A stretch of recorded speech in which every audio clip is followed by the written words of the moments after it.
Hey, Reg Kelly, Table in the Wilderness. I want to ask you a question.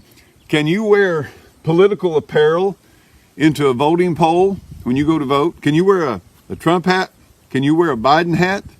Can you wear a Tea Party hat when you go into a poll to vote?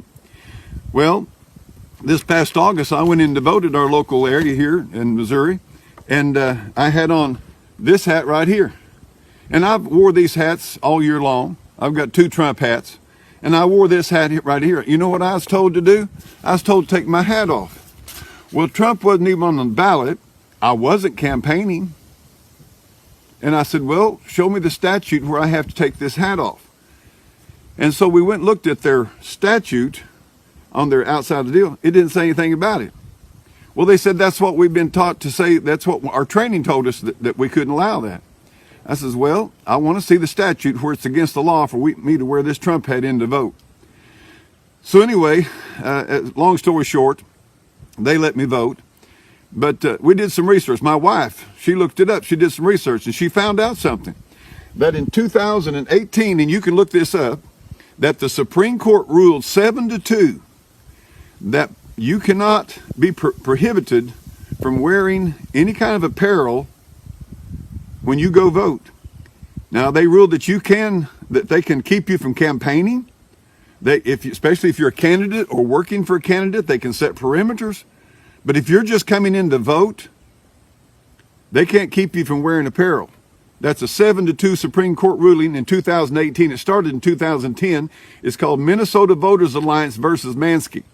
And what happened was a guy came in with a Tea Party, the serpent deal, don't tread on me hat or T-shirt, and they wasn't going to let him vote.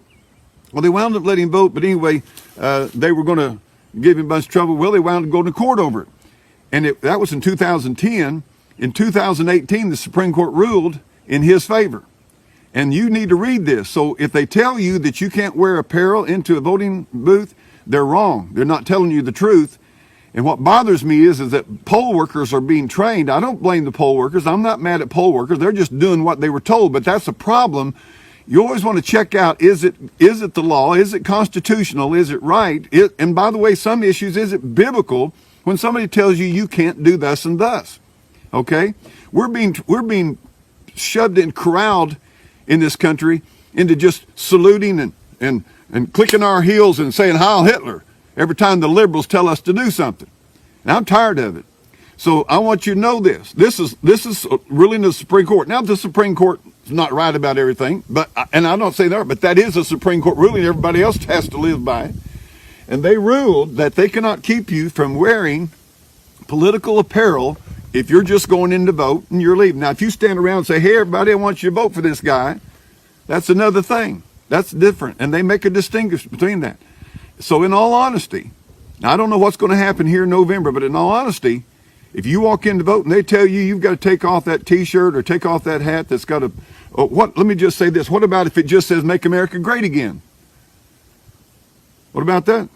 That's not a particular candidate. Oh, you say, well, that's a Trump deal. Well, what is Trump or anything else? What if Biden said it's Make America Great Again?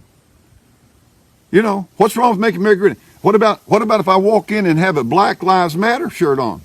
What if I walk in and have a rainbow on my hat, a rainbow, queers and sodomites and all that stuff? Is that okay?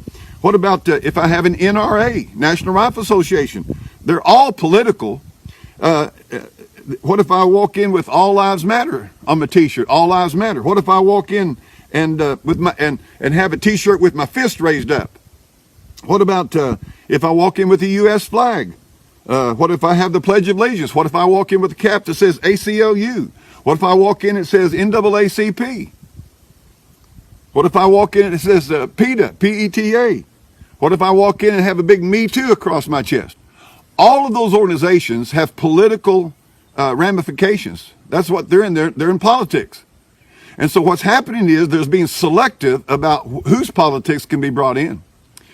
I know for a fact right now that poll workers in Missouri are being told that people can't wear a MAGA hat, an M-A-G-A, Make America Great Again hat or shirt into the polling place this November. And we're trying our best to get this changed, because I'm going to tell you, somebody's going to take this dude to court probably. I don't want to have to do it, but I'm telling you, everybody in the country needs to get a hold of this. This is federal law. This is the law of the land, not somebody's rules that they're trying to make. This Reg Kelly Table in the Wilderness, you better check this one out because they're trying to control even what you wear. See you next time.